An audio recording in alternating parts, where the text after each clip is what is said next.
দোলনা দেখলে কিছুতেই নিজেকে নিজে আর ধরে রাখতে পারি না। দোলনার প্রতি একটা আলাদাই আকর্ষণ অনুভব করি, কি জানি কেন। অনেক জায়গায় দোলনা আছে শুধু বাচ্চাদের জন্য, বড়দের কোনো অ্যালাউই নেই, কিন্তু আমি ঠিক চুরি করে 2 মিনিটের জন্য হলেও দোল খেয়ে নিই। শুভ সন্ধ্যা বন্ধুরা, আমি জেনিফা বরাবরের মতো চলে এসেছি নতুন একটি ভিডিও নিয়ে। আমার ইউটিউব পরিবারকে জানাই আরও একবার স্বাগত। আশা করছি আজকের ভিডিওটা আপনাদের কাছে অনেক অনেক বেশি ভালো লাগবে। অবশেষে আমিও বেরিয়ে পড়লাম ঈদের ছুটিতে একটু সময় কাটাতে। আকাশটাকে দেখতে কি সুন্দর লাগছে, তাই না? আমি যখনই বাইরে বার হই না, আগে আকাশটাকে দেখি।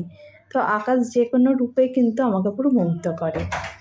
আকাশটাকে দেখে মনে হচ্ছে কারো অপেক্ষায় আছে।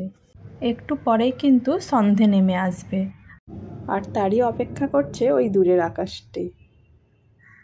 আজকে বার হওয়ার কিন্তু কোনো প্ল্যানই ছিল না, আর আমাদের মতো গৃহিণীদের হুট করে ছাড়া বার হওয়াও কিন্তু অসম্ভব।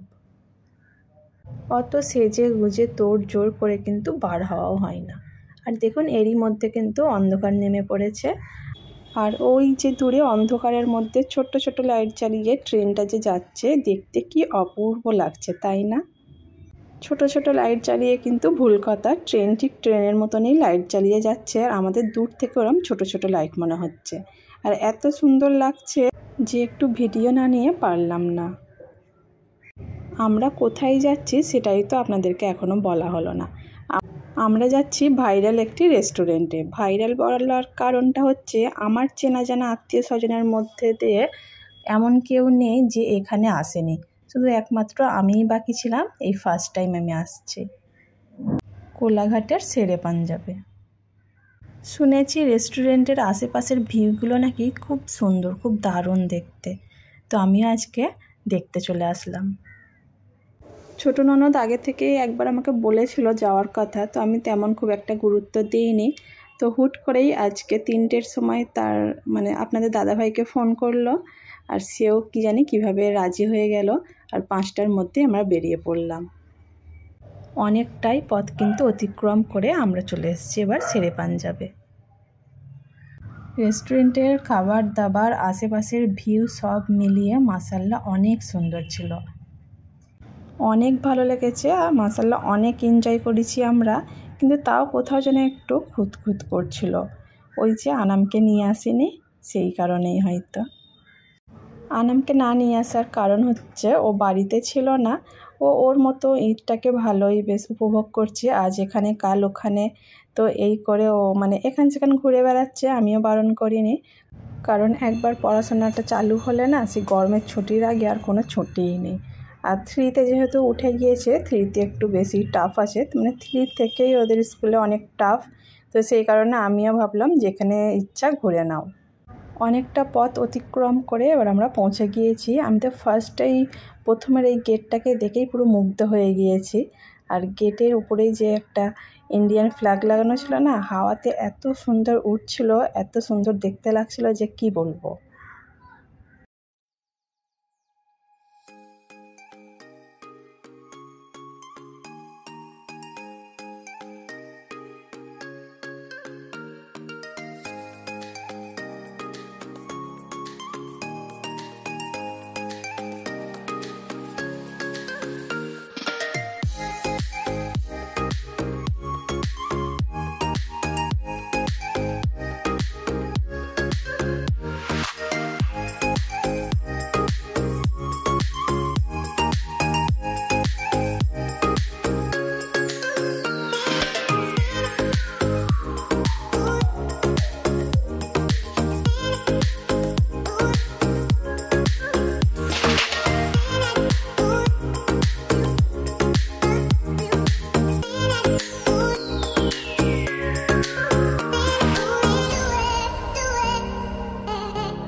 বাড়ির জামাইকে কোথায় আমি খাতির যত্ন করব কি তা না, এদিকে বাড়ির জামাই কিন্তু আমাকে খাবার সার্ভ করছে।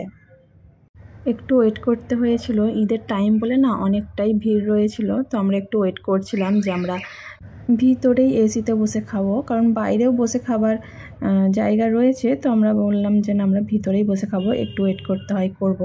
তো বেশিক্ষণ ওয়েট করতে হয়নি জানেন তো। তারপর আমাদের খাওয়া দাওয়া করে বাইরে এসে দেখছি এই দাদাটা এখানে কি সুন্দর তন্দুর রুটি করছে দেখুন। আমি এতদিন সবসময় কিন্তু ফোনেই দেখেছি, সামনাসামনি কোনো দিন দেখা হয়ে ওঠেনি, তাই আজ যখন সুযোগ পেয়েছি সামনাসামনি দাঁড়িয়ে একটু ভিডিও করছিলাম। আর যখন ভিতরে রুটিগুলো একটু ভিডিও করবো বলে ফোনটা কাছে নিয়ে যাচ্ছিলাম না, তো আপনাদের দাদাভাই বলছিল দেখো খালি ফোনটাই না ভিতরে পড়ে যায়, তাহলে তোমার ফোনটাই কিন্তু তন্দুর ফোন হয়ে যাবে। ভিতরের পরিবেশটা এত ভালো লাগছিল আমার যে কি বলবো, একেবারেই ছিমছাম, অথচ এত লোক এখানে যে আপনি বাইরে থেকে দেখলে বুঝতেই পারবেন না, অথচ কোনো মানে আওয়াজ নেই, বেশ কি সুন্দর সব নিরিবিলি যে যার মতো হাঁটছে, কথা বলছে, গল্প করছে, আর এত সুন্দর লাগছিল যে আমার তো মনে হচ্ছিল আজকে এখানেই থেকে যাই। ওইদিকে স্ক্রিনে কিছু একটা প্রোগ্রামের ভিডিও হচ্ছিল, তো আমি বুঝে উঠতে তো পারছিলাম না, কিন্তু তার সত্ত্বেও আমি তাকিয়ে তাকিয়ে দেখছিলাম, বোঝার চেষ্টা করছিলাম এটা কী হচ্ছে। তো যাই হোক ওইদিকে বেশিক্ষণ তাকিয়ে আর লাভ নেই। তারপরেই দেখলাম ওর নিচেই না বেশ ভিআইপি দুটো গাড়ি দাঁড়িয়ে রয়েছে, তো সবাইকে বললাম যে চলো ওখানে গিয়ে একটু ফটো তুলবো। এই যে দেখুন গাড়ি দুটো কি দারুণ লাগছে তাই না। গাড়িগুলো কিন্তু কেউ চড়বে বলে এখানে রাখেনি, শুধু দূর থেকে দেখবে আর দূর থেকে দাঁড়িয়ে ফটো তোলার জন্য এখানে রাখা। তো আমরা এখানে দাঁড়িয়ে অনেকগুলো কিন্তু ছবি তুলেছি। সচরাচর এই গাড়িগুলোকে তো তেমন খুব একটা দেখতে পাওয়া যায় না, এগুলো বিদেশি গাড়ি, তো ইচ্ছা মতো মন মর্জি একদম ছবি তুলে নিয়েছি যাতে ইচ্ছা করলেই দেখতে পাই। এত আনন্দর মধ্যেও না কোথাও যেন একটা ফাঁকা ফাঁকা লাগছিল। ওই যে আনামকে নিয়ে আসিনি, যখনই ওর কথা মনে পড়ছে না মনটা বেশ খারাপ হয়ে যাচ্ছিল। আর ও যদি কোনো রকমভাবে জানতে পারে যে আমরা একা একাই ওকে না নিয়ে চলে এসেছি রেস্টুরেন্টে খেতে, তো ও তো ভীষণ কান্নাকাটি করবে। তো সেই ভয়ে ভয়ে বললাম বেশি রাত করো না, তাড়াতাড়ি চলো বেরিয়ে পড়ি, কারণ ওর গিয়েছে ওর বড় কুমার বাড়ি, ফের আমরা বাড়ি ফিরে ফের ওর আব্বু আনতে যাবে। আপনারা কেমন আছেন বন্ধুরা?